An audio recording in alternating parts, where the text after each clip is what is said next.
Hello students, today we will discuss about Lorentz force। देखो Lorentz force हुंदी की आ। देखो पहला तो आप सब तो पहला ये टॉपिक नू स्टार्ट करन तो पहला आप फोर्स पढ़ी सीगी। आपने पढ़िया सी motion of the charge particle in uniform electric field. उहदे विच आपने फोर्स स्टडी कीता सी F is equal to Q E है ना। एंड नैक्सट आपने कीता सी force of charge particle in uniform magnetic field. आपने फोर्स कड्डी सी F is equal to Q we B sine theta. And next अपने motion of the charge particle in the uniform magnetic field find किया सी motion. And अज आप करांगे Lorentz force. जी Lorentz force आ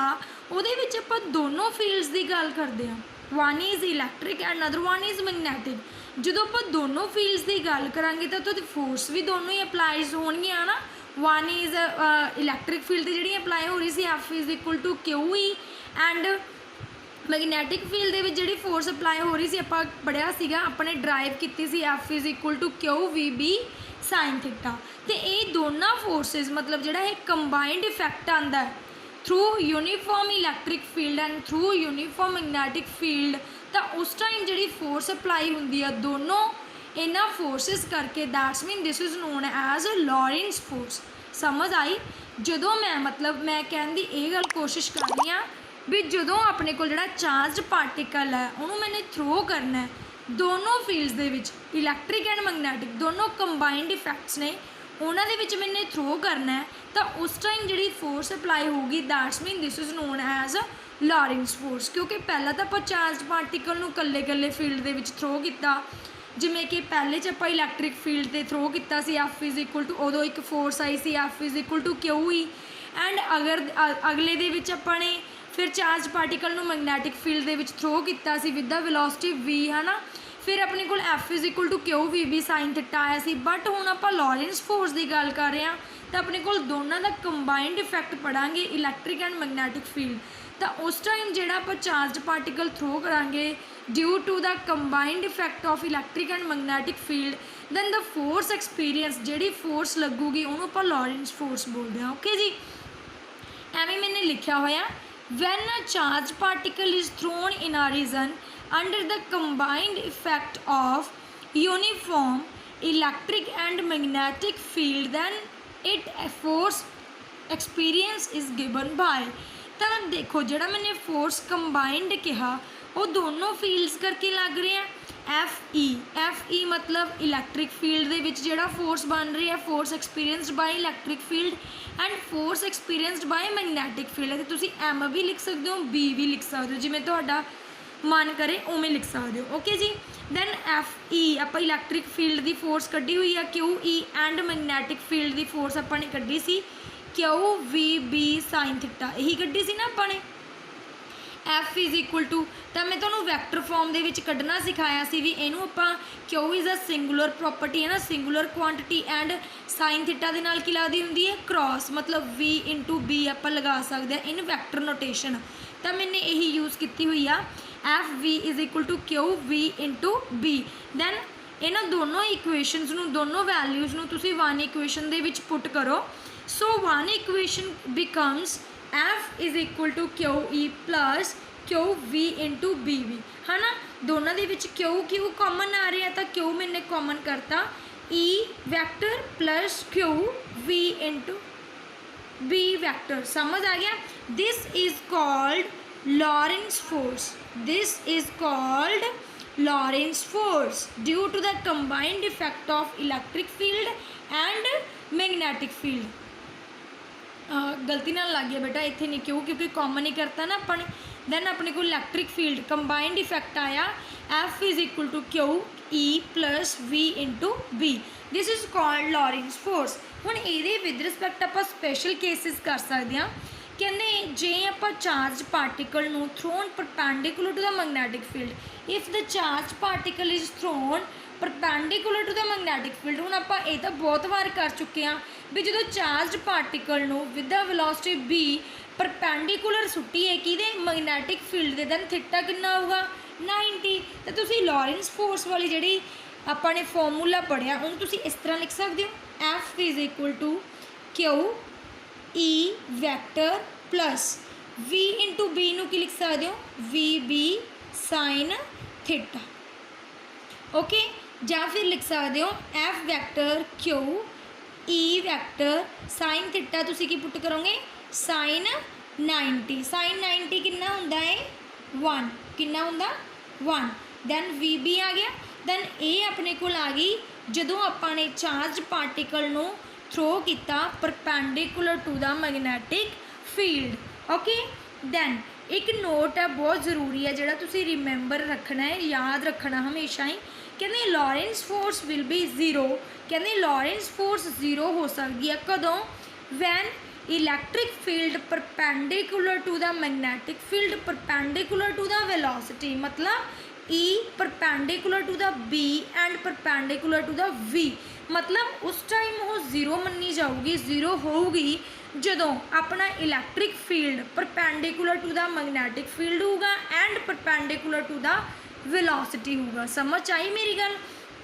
then ਆਪਾਂ ਨੇ ਉੱਪਰ ਵਾਲੀ ਫਾਰਮੂਲਾ ਹੁਣੇ ਕੱਢ ਕੇ ਚੁੱਕੇ ਆ ਇਹ ਪਰਪੈਂਡੀਕੂਲਰ ਆਪਣਾ ਜਿਹੜਾ ਚਾਰਜ ਪਾਰਟੀਕਲ ਸੀ ਉਹ ਪਰਪੈਂਡੀਕੂਲਰ ਟੂ ਦਾ ਸੀਗਾ ਮੈਗਨੈਟਿਕ ਫੀਲਡ ਤਾਂ ਆਪਾਂ ਇਹੀ ਵਾਲੀ ਇਕੁਏਸ਼ਨ ਯੂਜ਼ ਕਰ ਸਕਦੇ ਆ क्योंकि लॉरेंस फोर्स उस टाइम जीरो होगी जो इलैक्ट्रिक फील्ड परपेंडिकुलर होगा मैगनैटिक फील्ड दे ये भी कदों कंडीशन होगी जो आप चार्ज पार्टिकल में थ्रो करांगे भी इलैक्ट्रिक फील्ड परपेंडिकुलर टू रहूगा मैगनैटिक फील्ड दे भी ते वेलोसिटी दे भी परपेंडिकुलर होगा तो आई इक्वेशन नूं आपां ने यूज़ करना अगे ओके तो यही इक्वेशन नूं यूज़ करो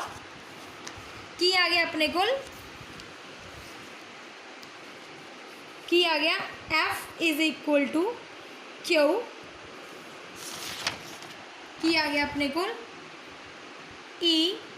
V B है ना फोर्स बिकम्स जीरो वैन की अपने को मैगनैटिक फील्ड परपेंडिकुलर है इलैक्ट्रिक फील्ड परपेंडिकुलर है वेलोसिटी परपेंडिकुलर है दैन यदी वैल्यू तो जीरो ही पुट कर दो है ना Q E plus V B यही आ गया अपने को है ना ਜਾਂ फिर ਆਪਾਂ ਕੀ ਕਰਾਂਗੇ ਜਦੋਂ ਇਹਦੇ ਥਰੂ ਆਪਾਂ ਵੈਲੋਸਿਟੀ ਦੀ ਵੈਲਿਊ ਕੈਲਕੂਲੇਟ ਕਰ ਸਕਦੇ ਦੇਖੋ ਵੈਲੋਸਿਟੀ ਫਾਈਂਡ ਕਰ ਸਕਦੇ ਜਦੋਂ Q ਇਹਨੂੰ ਮੈਂ ਇੱਧਰ ਲੈ ਕੇ ਜਾਊਂਗੀ 0/Q ਹੋ ਜਾਊਗਾ ਤਾਂ ਉਹਦੀ ਵੈਲਿਊ ਕਿੰਨੀ ਆਊ 0 ਮਤਲਬ ਇਹਨੂੰ ਮੈਂ ਸਿੰਪਲੀ ਲਿਖ ਸਕਦੀ ਹਾਂ 0 = E + VB ਸਮਝ ਆ ਗਿਆ ਇਹਨੂੰ ਮੈंने ਕਿਵੇਂ ਲਿਖਿਆ देखो Q ਨੂੰ मैं ਇੱਧਰ ਲੈ ਗਈ Q ਨੂੰ ਜਦੋਂ ਇੱਧਰ ਲੈ ਕੇ ਗਏ ਤਾਂ Q/0 ਹੋ ਗਿਆ 0/समथिंग ਤਾਂ 0 ही ਹੁੰਦਾ तो मेरे को सिंपल रह गया E + VB रह गया ठीक है तो हम ये प्लस वाली है इधर 0 - E हो गया इज इक्वल टू VB हो गया या फिर -E इज इक्वल टू की हो गया VB हो गया मैं तुहानूं क्या भी ये आप वेलोसिटी फाइंड आउट कर सकते हैं तो वेलोसिटी किवें फाइंड आउट कर सकते हो तुसीं -E/B is equal to V यही आ गया ना अपने को -E/B is equal to V ये मैं तुहानूं क्यों कढ़ के दिखाया क्योंकि अगला टॉपिक जिहड़ा आपां वेलोसिटी फिल्टर करांगे उहदे विच ये फॉर्मूला यूज़ होगा इस करके मैंने तुहानूं ये पहलां ही कढ़ के दिखाता देखो माइनस साइन आ रहा है इलैक्ट्रिक फील्ड का तो इहनूं आपां मैगनीट्यूड दे विच रख सकते हैं दैन मैगनीट्यूड की आ गया E का मैगनीट्यूड B का magnitude is equal to velocity then this is a formula कदों आया जो अपने को फोर्स जीरो होगी फोर्स कदों जीरो होगी जो electric field magnetic field and velocity तीनों की होंगे परपेंडिकुलर होंगे एक दूजे के ओके जी समझ आ गया नैक्सट केस की आया if a charge particle is thrown parallel और anti parallel to the magnetic field हुण ये तो आप कंडीशन किन्ने बार पढ़ चुके हैं ना जिमें आ अपने को मैगनैटिक फील्ड आ मैंने चार्ज पार्टिकल नूं थ्रो किया की है parallel to the magnetic field मतलब इधर ही थ्रो करता मतलब विद द वेलोसिटी V है ना जो मैंने इधर थ्रो किया था ना अपने को थीटा कितना बनूगा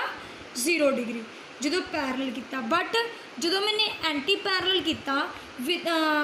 anti parallel to the magnetic field then फिर की होया मेरे को जो चार्ज पार्टिकल आ वो इधर नूं मूव कर गया जो इधर नूं मूव कर गया अपने को दैन थीटा मेरे को एंटी पैरलल के केस दे विच कितना आंदा हुंदा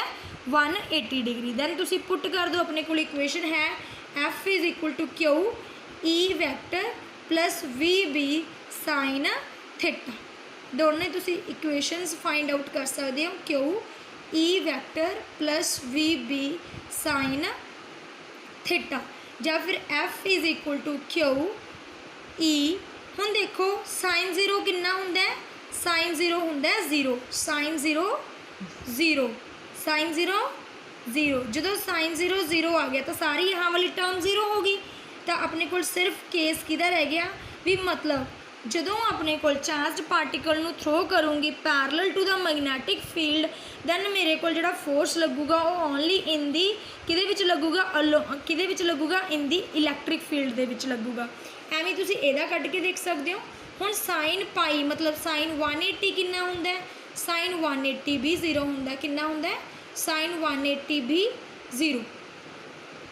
साइन 180 0 हो गया। दैन फिर तो अपने कोल की टर्म रहेगी कली F is equal to Q हुई क्योंकि आ वाली सारी टर्म तो 0 ही होगी। दैन फिर तुसी एक कनक्लूजन कढ़ सकते हो भी जदों मैंने चार्ज पार्टिकल नूं थ्रो करना parallel to the magnetic field या फिर anti parallel to the magnetic field भी when parallel to the magnetic field theta is equal to 0 and anti parallel to the magnetic field theta is equal to 180 then मेरे कोल जिहड़ी force apply होगी वो किहदे विच अप्लाई होगी only electric field दे विच अप्लाई होगी किहदे विच अप्लाई नहीं हुंदी किहदे ते डिपेंड करूगी वो इलैक्ट्रिक फील्ड ते not on magnetic field. Okay बेटा that's all have a nice day.